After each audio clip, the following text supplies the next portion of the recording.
Hoy quiero hablar sobre otro estudio que se hizo obviamente en toda la nación de los Estados Unidos. Muchos de los estudios que se hacen, pues no se han hecho aquí, quién sabe si se lleguen a hacer en nuestro país, pero nos sirven como una gran referencia, sobre todo pensando en la base, y esto quizá es más bien desagradable que agradable decirlo, pensando en que Estados Unidos es conocido como una nación cristiana, o de trasfondo cristiano, o de fundamentos, o de historia cristiana, pues este estudio no es quizá el más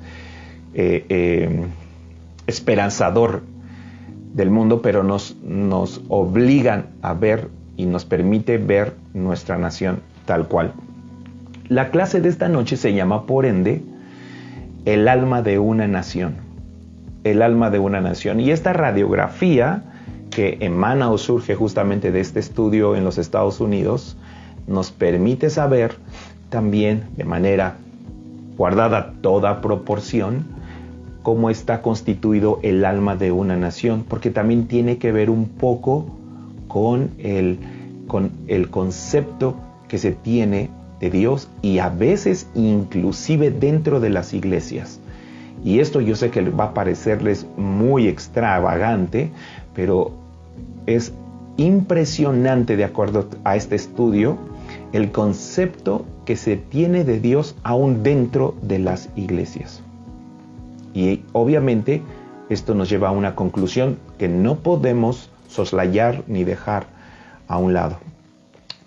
Me gustaría comenzar con un versículo de la Escritura que se encuentra en Ezequiel 18:32. Déjenme yo leerlo para ustedes, solo la primera frase, porque es importante.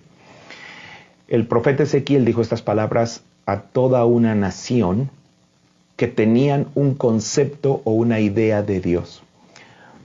Ahora comprendo, conforme voy estudiando y simultáneamente empatando y comparando con la palabra de Dios, que cuando una nación tiene una idea o muchas intervenciones de la vida profética y de las personas que Dios utilizaba y levantaba en una generación, sobre todo en gran parte, era para corregir conceptos equivocados que se tenían de Él. Yo creo que una de las cosas que más nos molesta es que alguien tenga un concepto equivocado de nosotros, y que por una situación aislada o específica, o una circunstancia específica en un momento específico, la gente tenga un concepto equivocado de uno mismo. Y eso puede ser bastante desalentador, y inclusive puede afectar el cómo construimos y cómo se construye este mundo. Por eso la lección de hoy se llama el alma de una nación. Y les decía que Ezequiel, en el capítulo 18, versículo 32, hay una expresión que me pareció, no sé si era como si Dios estuviera quejando, y estoy diciéndolo con todo el cuidado del mundo, porque no pretendo ser Dios en ello, pero sí para hacernos reflexionar. Ezequiel 18:32 dice: porque no quiero la muerte del que muere, dice el Señor. ¿Por qué habría Dios de necesitar que un profeta dijera estas palabras a una nación? Eso significa que toda la nación, escuchen, la nación de Israel, el pueblo conocido como el pueblo de Dios, tendría que haber llegado a construir de manera general un concepto tan opuesto, de llegar a pensar que Dios estaba encantado de la vida o enfocado solamente en matarlos o hacerlos sufrir. Porque esta es una de las razones por las cuales existe la vida profética en la tierra. En gran parte es porque solo la vida profética o la vida profética, entre ellos por supuesto la palabra de Dios. Recuerden ustedes que hay 4 niveles proféticos, ¿no? El primero de ellos es el manto profético, que puede caer sobre un grupo de personas que conozcan de Cristo, o que conozcan de Dios, o que no conozcan de Dios, y hacer que cualquiera de ellos profetice.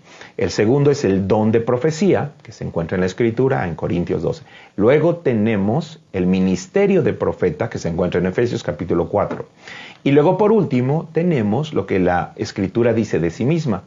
La palabra profética más segura de todas es la palabra de Dios.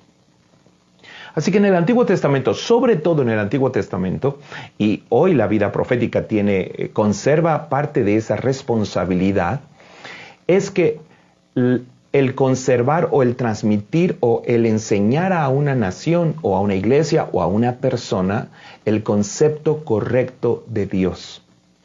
Y la razón por lo que lo digo es porque una sociedad en gran parte está moldeada por el concepto que tiene de Dios. Así que la nación o el alma de una nación tiene o cobra la forma y es moldeada por el concepto que tiene de Dios. Si sucede en una nación, puede suceder en una iglesia. Si sucede en una iglesia, puede suceder, por supuesto, en una persona.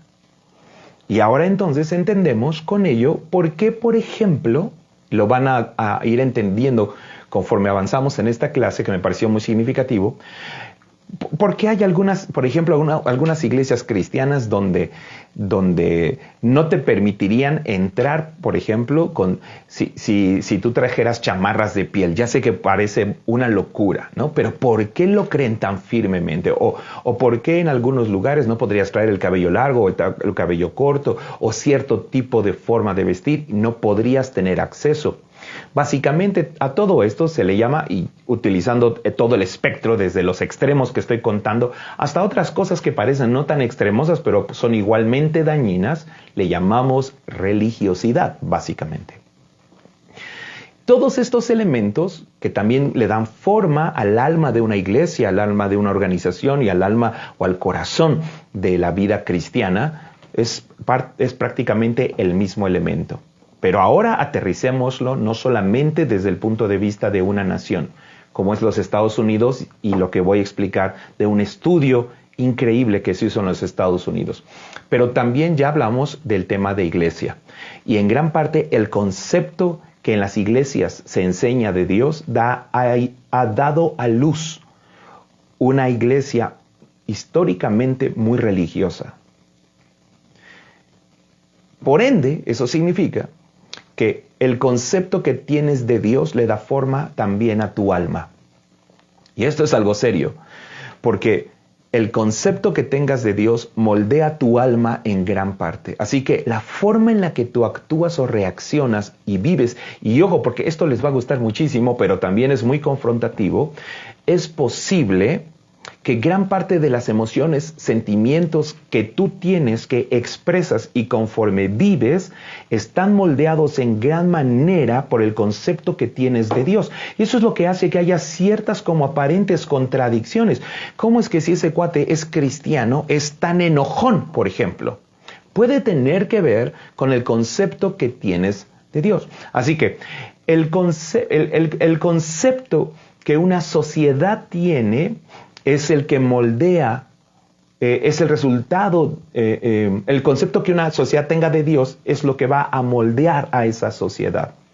Y le va a dar forma al alma de una nación, le va a dar forma al alma o corazón de una iglesia o de una organización cristiana, y también le va a dar forma a tu propia vida en tu caminar de todos los días. Así que entremos de lleno a este estudio, que está dividido en 4 aspectos, y luego llegaremos a un par de conclusiones y luego los dejo ir a meditar sobre lo que esta noche has aprendido. La idea es no que aprendas, sino que seas transformado. Alguien dijo que solo puedes decir que has aprendido algo hasta que ha generado un cambio en tu vida. Voy a decirlo de nuevo. Tú puedes decir que has aprendido algo hasta que ha generado un cambio en tu vida. No porque adquiriste la información significa que has aprendido algo. Has recibido cierta información. pero puedes decir que has aprendido y por ende crecido o madurado o te has desarrollado hasta que algo genera un cambio en tu vida. Así que tú puedes recibir muchísima información, pero eso no significa que has crecido mucho.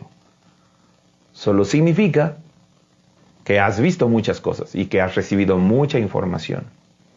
Y la idea de una clase de liderazgo y desarrollo no es solo que aprendamos algo, sino es que algo dentro de nosotros y por ende, si lo están escuchando los líderes de alguna congregación, o tú que tienes un puesto o un cargo significativo o importante o personas a tu cargo, donde sea que estés, genera un cambio en ti y por ende genera un cambio alrededor de ti.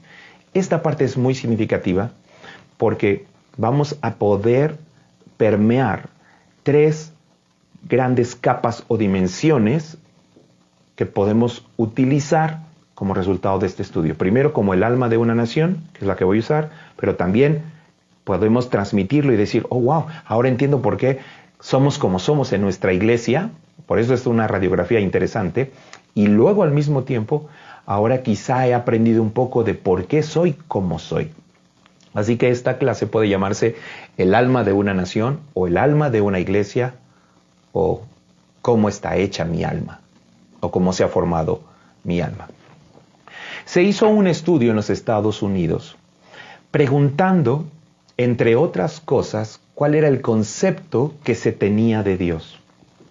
Curiosamente, y para asombro de los que hicieron, de las universidades en los Estados Unidos, que llevaron a cabo este estudio, este sondeo a nivel de toda la nación, las respuestas fueron muy extrañas o fueron no lo que realmente estaban esperando escuchar con respecto al Dios del que estaban preguntando.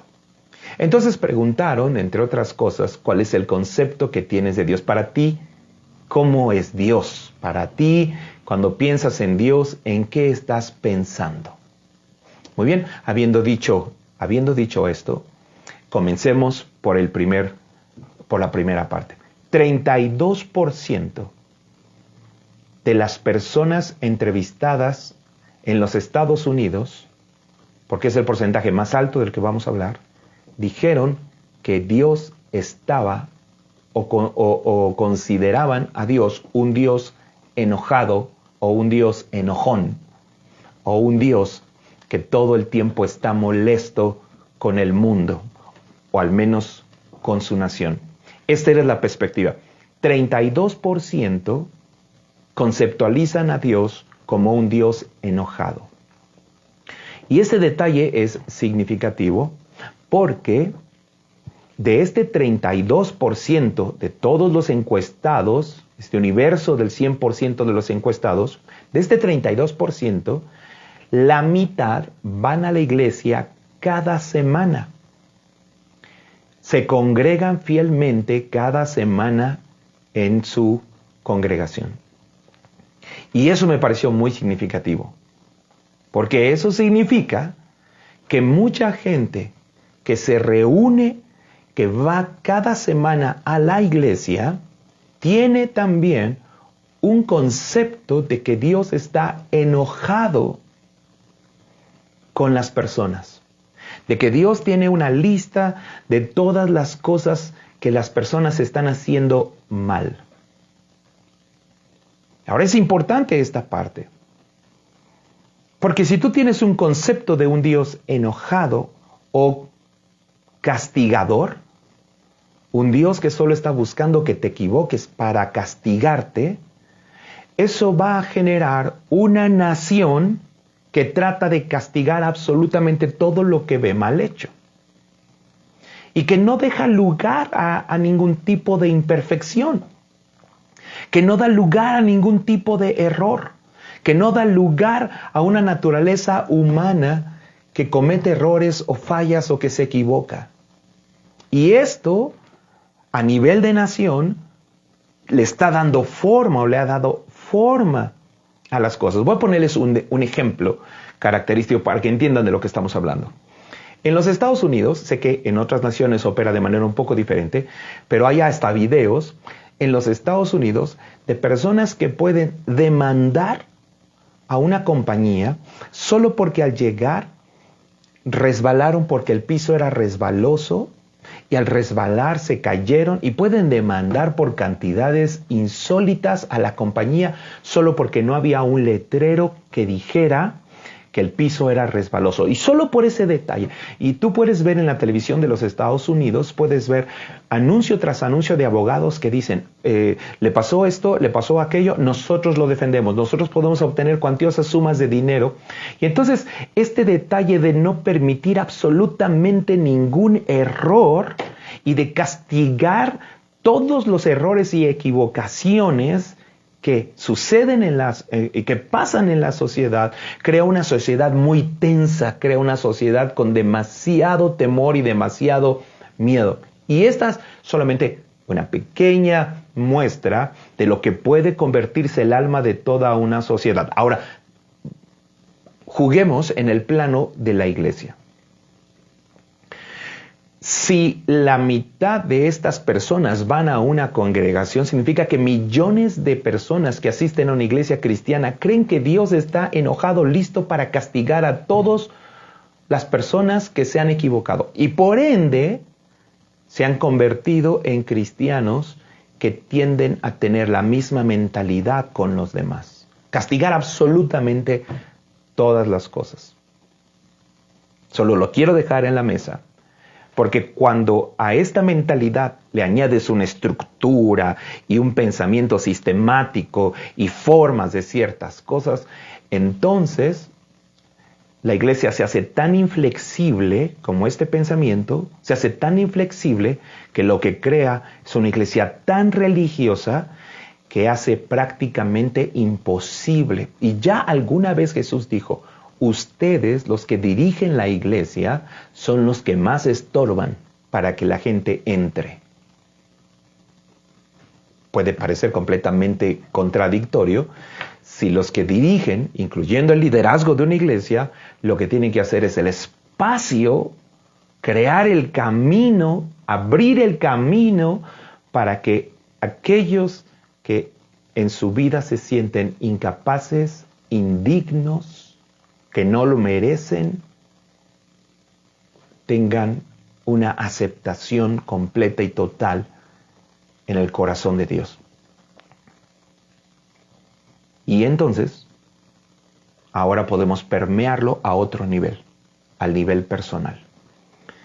Cuando tú creces con el concepto de que Dios solamente está llevando una lista de las cosas malas, tú también te puedes convertir en una persona más enojona.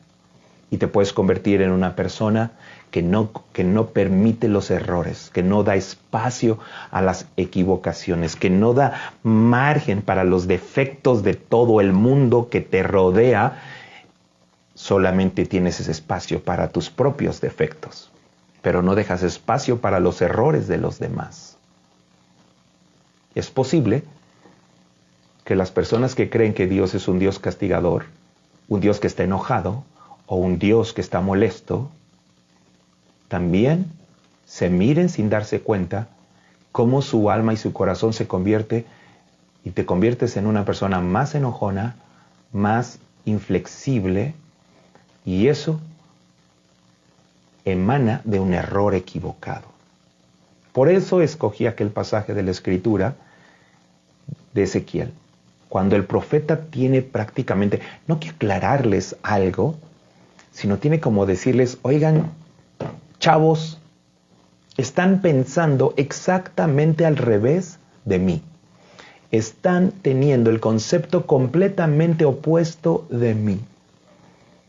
Y esto solamente me lleva a entender o a concluir por qué era tan importante, porque van a verlo en las demás partes de este estudio, cómo el reunirse en una iglesia no es suficiente.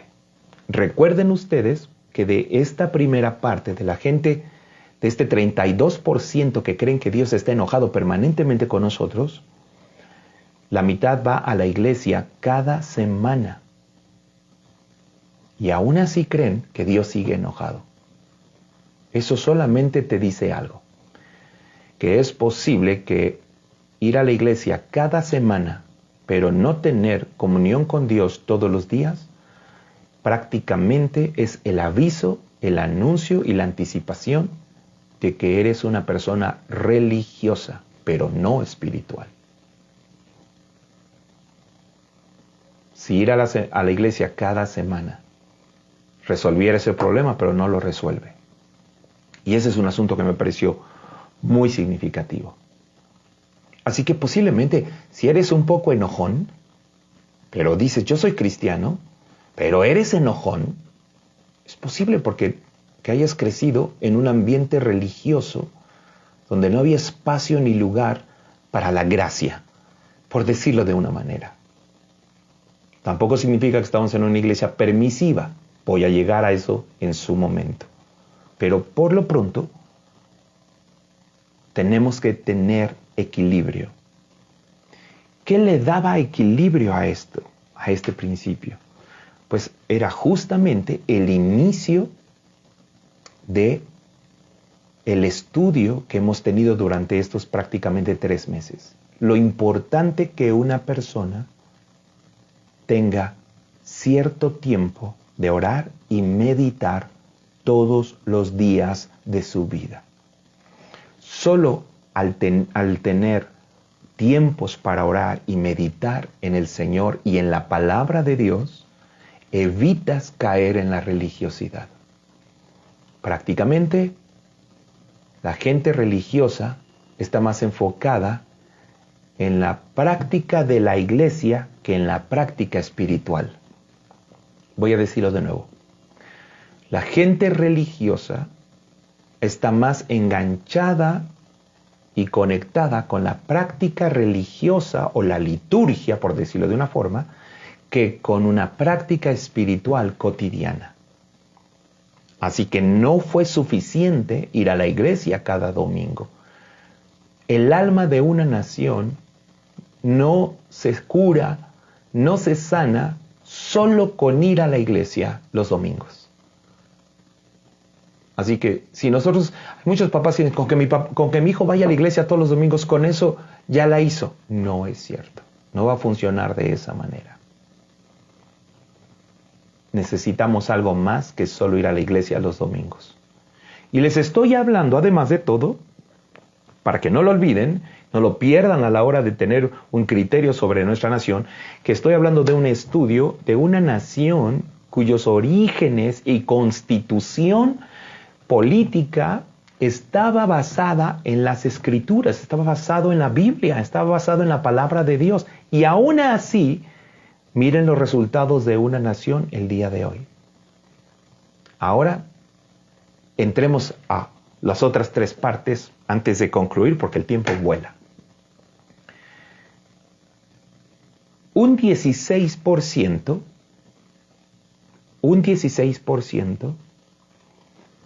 cree o tiene el concepto de un Dios crítico. De un Dios crítico. Cuando digo de un Dios crítico, lo que estoy queriendo decir es de un Dios que nos ve desfavorablemente. No solamente un Dios que está tomando nota, ¿no? Como si fuera la policía. No, sino un Dios que nos ve con malos ojos. Como una persona que critica. No solo que está viendo los errores, sino alguien que está buscando los errores. Eso es muy interesante. Porque cuando brincas de solamente ser intolerante a los errores y los efectos, puedes crecer. Hay un porcentaje que considera que Dios nos ve con malos ojos y que nos va a castigar aquí y después de muertos. Aquí o cuando muramos, pero no nos vamos a escapar del castigo. Por cierto, no quiero caer en en una mala interpretación, porque esa es la idea de este tipo de lecciones, porque ya lo explicamos en una ocasión sobre lo que era un Dios justo y cómo Dios se relaciona con las personas a través de su gracia, a través de su misericordia, a través de su justicia y a través de su favor. Y Dios interactúa con los hombres porque Dios es justo, pero también interactúa con nosotros a través de su gracia y también interactúa con nosotros a través de su favor y también interactúa con nosotros a través de su misericordia. Y recuerden estas 4 formas en las que Dios se relaciona continuamente, cotidianamente con nosotros. A veces diario vamos a ver un poco de las 4, porque ese es el Dios que conocemos, el Dios de la Escritura. Y es importante entender esa parte. Gracia es recibir lo que no mereceríamos. Misericordia es no recibir lo que sí mereceríamos. Justicia es recibir lo que mereceríamos. Y favor es recibir más de lo que soñamos. Habiendo dicho esto, regreso a este pequeño punto para decirles que hay personas en la nación, el 16% de las personas encuestadas en los Estados Unidos creen que Dios ve al mundo con malos ojos. Significa que no solamente está mirando nuestros errores, pero como si fuera alguien que no te quiere. ¿Ok? Porque hay personas que pueden decir, bueno, mi tarea es corregirte porque te amo. Y por supuesto, el principio opera. Pero cuando alguien decimos, esta persona como que ya tiene malas intenciones para conmigo, como que yo veo que esa persona no tiene buenas intenciones. Eso es exactamente de lo que estamos pensando. Hay de hecho un grupo significativo de personas, y entre ellas algunos que van a la iglesia, que creen que Dios tiene algo en contra. Que Dios tiene algo en contra, que está persiguiéndonos, como si estuviera persiguiéndonos y nos mirara de manera desfavorable. Estoy hablándoles de la estadística pura tal como es. De este grupo de personas, de este 16%, tiene sentido el decir que solo el 10% van a la iglesia semanalmente. Solo el 10% van a la iglesia semanalmente. Y por ende, ellos conceptualizan a Dios como un Dios frío o un Dios insensible. Y esta parte es importante porque también permea en el ámbito de la iglesia. Y cuando digo que permea en el ámbito de la iglesia, estoy ahora bajándolo al nivel de congregaciones. Hay muchas congregaciones que son tan frías como el concepto que tienen de Dios. Hay muchas congregaciones que son tan insensibles como el concepto que tienen de Dios. Y cuando una iglesia es fría, cuando en una iglesia no puedes sentir la presencia, el fuego, la vida de Dios, es porque es muy posible que el concepto que se tenga de Dios es de un Dios insensible o un Dios frío. Y no tiene que ver con la forma en la que expresamos nuestro amor hacia Dios. Por eso es importante. Pero es posible también que si una persona llega a tener este concepto de que Dios es un Dios insensible y frío, genere una personalidad o un carácter insensible y frío. Porque recuerden que el alma de una nación, el alma de una sociedad, el alma de una iglesia, el alma tuya, puede estar siendo moldeada sin que lo sepas, pero hoy lo sabes por el concepto que tienes de Dios. Y hay personas que como han tenido episodio uno tras otro, episodios difíciles en su vida, pueden llegar a tener conceptos equivocados. Y esta es exactamente la razón de aquel versículo de Ezequiel. Por supuesto, el pueblo de Dios estaba completamente lejos de Dios. Y voy a llegar a esta parte en su momento, y necesitas un profeta que se levante y les diga, oigan, Dios no quiere la muerte del que muere. O sea, el que vean que esa persona murió, y el que vean que esta otra persona murió, y el que vean que alguien murió aquí, y alguien murió allá, y alguien murió hoy, y alguien murió mañana, y alguien murió en la mañana, y alguien murió en la tarde, no significa que Dios está tratando de matar a los más posibles. Es algo que nosotros tenemos que entender, porque justamente este momento de la historia en el que todos los días tenemos a los medios de comunicación reportándonos cuántos muertos van, y que prácticamente casi todas las familias, porque creo que esto es algo que está sucediendo en este momento, si no en todo el planeta Tierra, en una gran parte del planeta, casi todos nosotros tenemos conocimiento de alguien cercano que ha muerto, si no de la familia en el primer círculo, si en el siguiente círculo o en el tercer círculo de conocidos o de familiares, casi todos tenemos alguien conocido que ha muerto.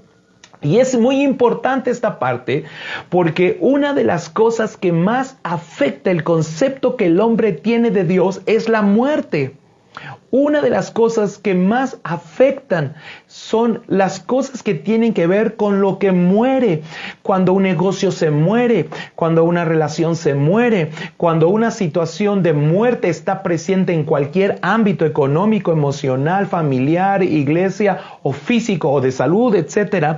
Cuando la muerte se hace presente, una de las cosas que más impacta es en el concepto que se tiene de Dios. Es por eso que Dios es la resurrección y la vida, y por eso es que una de las tareas esenciales de Jesucristo es derrotar a la muerte, para con ello tener el poder y la autoridad de derrotar el concepto equivocado que la muerte ha tratado de formar y moldear en la mente de las personas, que pueden ver a Dios inclusive como si Dios la trajera contra ellos, y Dios la trae contra mí. Y esta es justamente la idea por la cual hay en la Biblia historias como la historia de Job.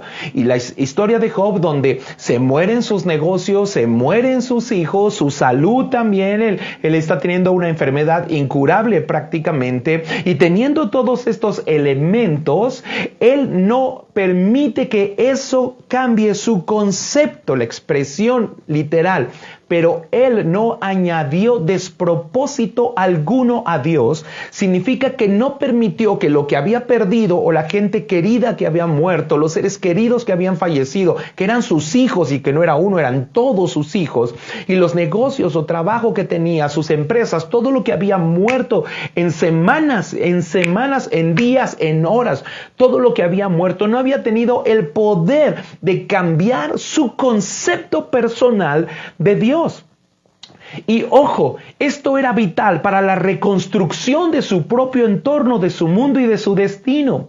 Y lo vemos también permeado en su esposa, quien le dice: maldice a Dios y muérete. Y cuando le dice esta expresión, lo que significa es que la mamá ve morir a sus hijos, ve morir los negocios de su esposo, y su concepto de Dios cambia por completo, hasta el punto de llegar quizá a ser parte de este 16% que dice: Dios me está persiguiendo simplemente para hacerme la vida de cuadritos, arruinar mi existencia, no sé lo que haya hecho o lo que no haya hecho. El tema es que ella cambia su concepto que tiene de Dios, y por eso es tan importante, porque el pueblo de Israel, siendo el pueblo de Dios, guiados por Dios, milagros como ver el Mar Rojo abrirse, como ver el Jordán abrirse, como ver a Jericó derrumbarse. Cuando el tema tiene que ver con algo personal, toda la nación terminó con un concepto equivocado de Dios. Y era por eso que era importante y vital la presencia de los profetas en la tierra. Y por ende, es importante también la presencia, y es la razón por la que Dios dejó su palabra por escrito. Porque regularmente cuando vienes a meditar en la palabra de Dios y a estudiar la palabra de Dios, ese concepto vuelve a ser sanado una vez más. Yo he venido para que tengas vida, y vida en abundancia. Es muy distinto que creer que Dios te quiere matar. Lo cual me lleva al tercer punto. El 24% de todos los encuestados en este sondeo que se hizo a nivel de toda esta nación de trasfondo cristiano respondieron que ellos pensaban en Dios como un Dios lejano y distante. Fue Dios el que dijo: con sus labios me honran, pero su corazón está lejos de mí. Fue Dios el que puso el tema distancia en la mesa. Es a Dios a quien le importa más la distancia. A Dios le importa más la distancia que a los hombres. A los hombres no les importa tanto la distancia. Es a Dios al que le importa la distancia. Entonces, un pueblo se ha alejado de Dios. Y ahora que el pueblo se ha alejado de Dios, un 24% creen que a Dios no le importa involucrarse. Escuchen esto porque esto es muy importante. Y este porcentaje es muy alto. Un 24% cree que a Dios no le interesa involucrarse. Significa que ellos piensan que te tienes que rascar con tus propias uñas, que no eres importante ni valioso para Dios. Ahora, ¿qué significa esto? Bueno, algunos detalles de este grupo en particular. Uno de ellos es este. Este grupo, este 24% que consideran que Dios es un Dios lejano y distante, en este grupo es donde está la mayor cantidad de personas que tienen dinero o que tienen educación. Que tienen dinero o que tienen educación. Es justo en este grupo de personas. Y ojo, otro detalle interesante. Muy significativamente, el 50% de este grupo, de este 24%, no va a la iglesia, nunca ha ido a la iglesia, no ha orado. 40% de este grupo nunca ha orado, 50% de este grupo nunca ha ido a la iglesia. 50%. Solo quiero decir algo. Si te distancias de Dios, terminarás creyendo que Dios se ha distanciado de ti. Si te distancias de Dios, vas a terminar creyendo que Dios se ha distanciado de ti. Y esto es muy peligroso, porque si retomamos el concepto de que el concepto que tengas de Dios va a moldear a la nación, a la iglesia, hay gente que va a la iglesia y aún así cree que Dios está lejos. Y no tenemos que ir más lejos. En la misma escritura encontramos personas que al orar dicen: ¿por qué estás distante? ¿Por qué estás lejos de mí, oh Dios? ¿Por qué te has alejado de mí, oh Dios?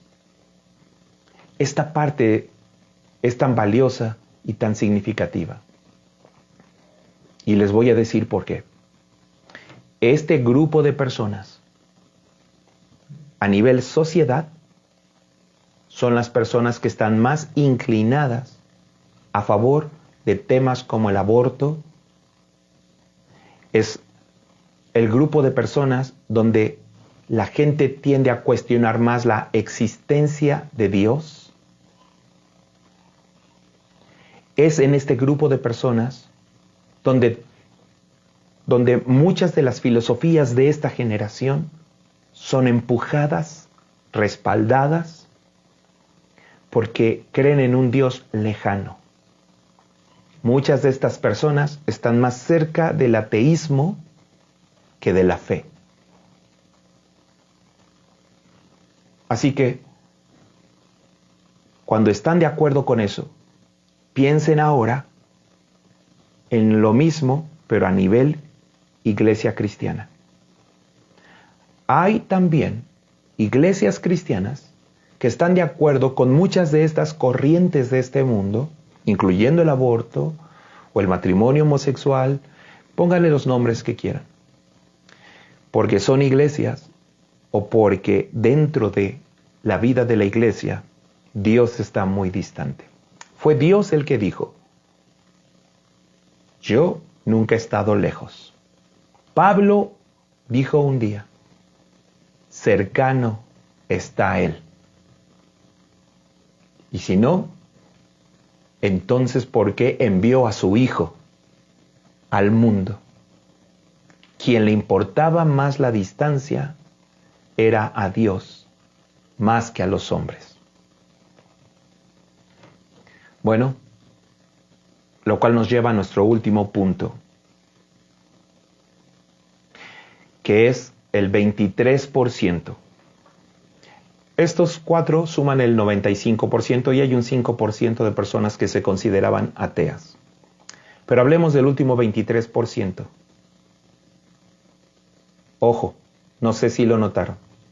Del 100% de los encuestados en los Estados Unidos, 72% creen que Dios está enojado, que Dios tiene algo en su contra o que Dios está lejos. 72% de una nación que se dice cristiana. Ahora piensa en México. Ahora imagina nuestra nación.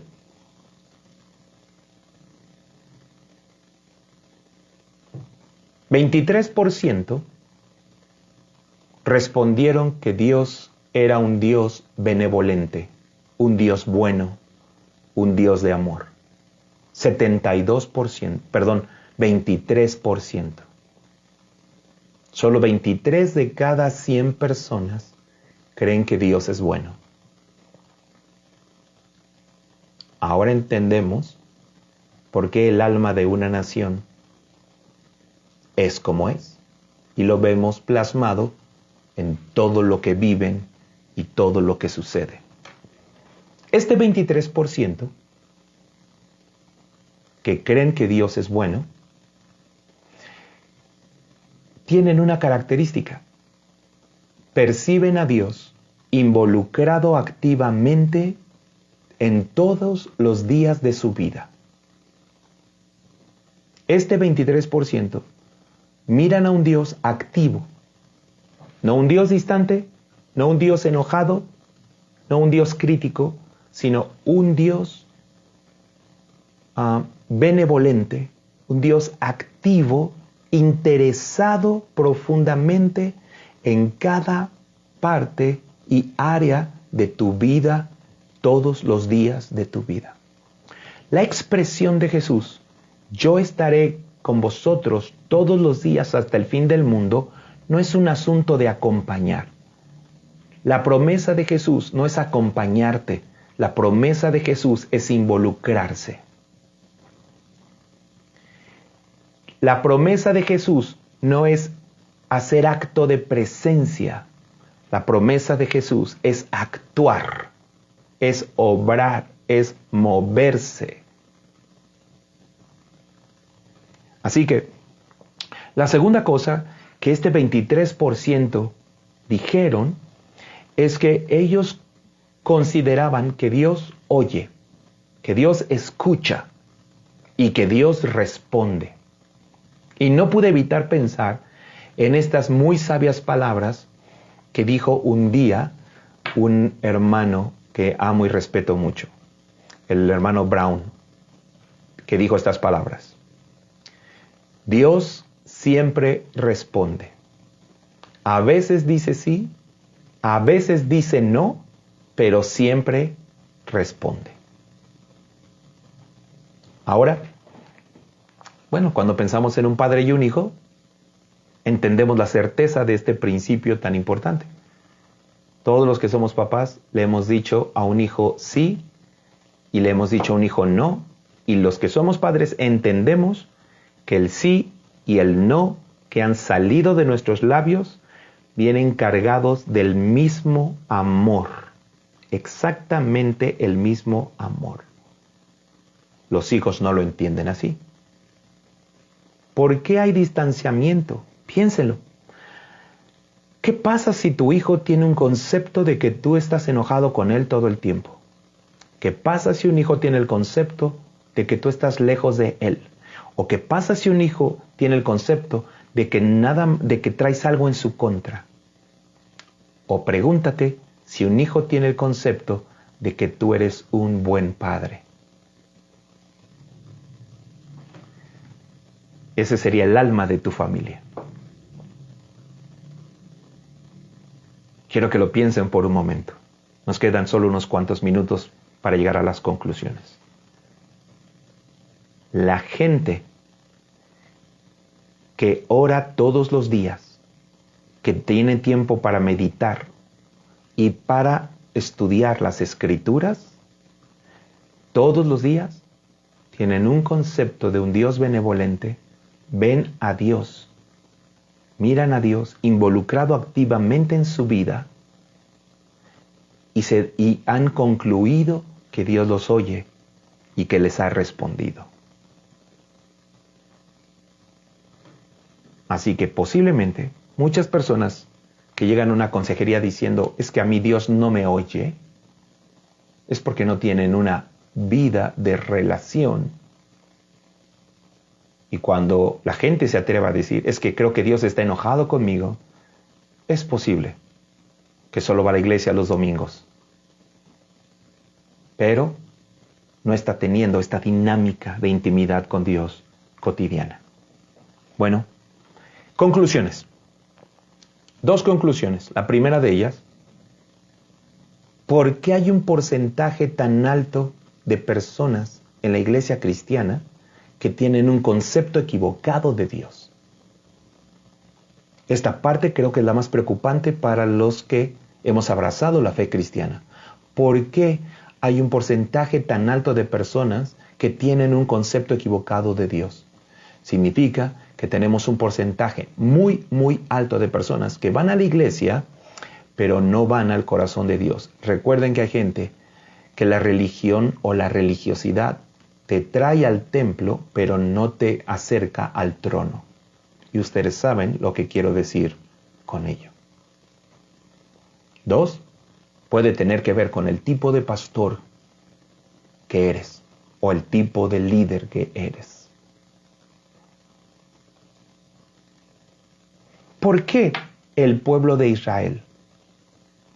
¿Por qué el pueblo de Israel llegó a tener un concepto tan opuesto de alguien que les había mostrado tanto amor, misericordia, cuidado, gracia por año tras año tras año? ¿Cómo es que llegaron a tener un concepto, el pueblo de Dios? Y esta conclusión me importa muchísimo porque tiene que ver con nosotros. Es porque esa gente había construido una relación de Dios basado en un Dios que supliera sus necesidades, los defendiera de sus enemigos, los bendijera, pero no necesariamente ellos amaran a Dios. No había una comunión cotidiana. Por supuesto, cuando vemos las Escrituras, miramos un Antiguo Testamento que parece que muestra un Dios enojado con su pueblo que se ha alejado. Pero ojo, ¿qué fue primero? Cuando ves la vida de los profetas, no es un Dios cuyo enojo ha provocado el distanciamiento. Saúl lo hizo. Saúl con su corona provocó el éxodo de cientos y miles de personas. De ahí la historia de la cueva de Adulam, donde David y 400 personas van a convertirse después en un ejército poderoso. Pero el punto es que esas 400 personas prefirieron vivir en una cueva que vivir cerca del rey Saúl. Era por el tipo de rey que había sido. Ahora, cuando ves la historia del rey Saúl, te vas a dar cuenta cómo su personalidad y su carácter crea un distanciamiento y la gente cree que Saúl está enojado. Y ahora, cuando ves a Saúl tratar al rey David para pararse un día mientras estás comiendo y agarrar una lanza y aventarla para literalmente atravesarlo del otro lado de la mesa, te das cuenta de por qué se provocaba este distanciamiento. Y ese es exactamente el concepto que el pueblo llegó a tener. Como el pueblo tuvo un concepto concepto equivocado del rey, tuvo un concepto equivocado de Dios. Pero cuando el pueblo tenía un concepto correcto del rey, porque el rey tenía un concepto correcto de Dios, entonces todo el pueblo estaba cerca de Dios. Tienes el contraste de Saúl y el contraste de David. Y David lo que hace es mirar que en medio de su imperfección, en medio de sus errores, en medio de sus defectos, Dios había sido bueno con él, tanto que lo dice como con un escudo me rodeaste de tu favor, y se dio cuenta de que a pesar de lo que le habían hecho y de lo que él había hecho, porque la vida tiene de estas dos sopas, lo que tú hiciste y lo que te hicieron, no lo puedes evitar. Dios había sido benevolente con él. Y él levanta un altar y el tabernáculo de David, y esta búsqueda de Dios. David es un hombre a quien le importa la distancia de Dios. Es un hombre que le afecta profundamente la distancia. Crea en mí, oh Dios, un corazón limpio y renueva un espíritu recto dentro de mí. Y esta parte no me deseches de tu presencia. El concepto distancia era un concepto demasiado difícil de lidiar para David. Por eso dice la Biblia que el rey David tenía un corazón como el corazón de Dios, porque al pueblo no le importaba su distancia. Dios se los echó en cara. Sus labios me honran, pero su corazón está lejos de mí. Pero el rey David decía, yo quiero estar cerca de ti. Es el hombre que habla más profundamente, más enamoradamente del corazón de Dios y de la presencia de Dios, tanto que le gusta que haya alabanza todos los días en su boca, en su casa, en su cama, en todas partes. Literalmente se avienta un conservatorio increíble. A David le importa la distancia. Cuando tienes un rey a quien le importa la distancia, tienes un pueblo que está más cerca de Dios. No le estoy echando la culpa al pastor. Es solo para que tengamos entendimiento de que un pueblo puede ir a una iglesia cada domingo y seguir creyendo en un Dios equivocado, tener un concepto de Dios equivocado. Mi última conclusión es esta. Todo lo que valoramos impacta cómo somos. Todo lo que valoramos, a lo que le damos valor, tiene un impacto en la estructura neurológica de nuestro cerebro, pero tiene un impacto muy profundo en cómo es construida nuestra alma. El alma de una nación tiene la forma de lo que valora, de lo que considera valioso y de lo que considera que no vale. El alma de una iglesia también está conectada íntimamente a lo que valora. Cuando una iglesia valora más el ritual y la liturgia que Dios, entonces la iglesia se hace religiosa y el concepto de Dios es un concepto equivocado.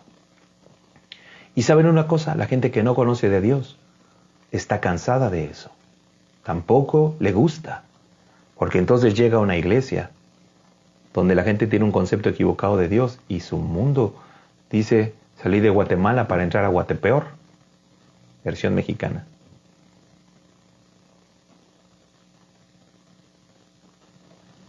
Cuando hablamos acerca de ir a la iglesia semanalmente, escuchen lo que voy a decir. Para una persona que no tiene una práctica espiritual de orar diario, leer la Biblia diario y meditar las Escrituras, ir a la iglesia tiene un impacto superficial, un peso muy pequeño y una influencia muy débil en su vida. Voy a decirlo de nuevo. Cuando no tienes este tiempo de comunión y de oración con Dios, que es la esencia de todo lo que hemos aprendido en estos 3 meses, ¿por qué tenemos que orar más? ¿Por qué esta pandemia ha hecho que la iglesia se junte y ore más? Perdón, no se junte, porque no puede, pero tenga más tiempos de oración, más tiempos de ayuno. Quizá ahora entendemos un poco del propósito y de cómo Dios aprovecha lo que está sucediendo. Pero ir a la iglesia no es suficiente. Sigue siendo débil sigues pesando poco y Dios sigue significando poco en tu vida, aunque vayas a la iglesia cada domingo del año.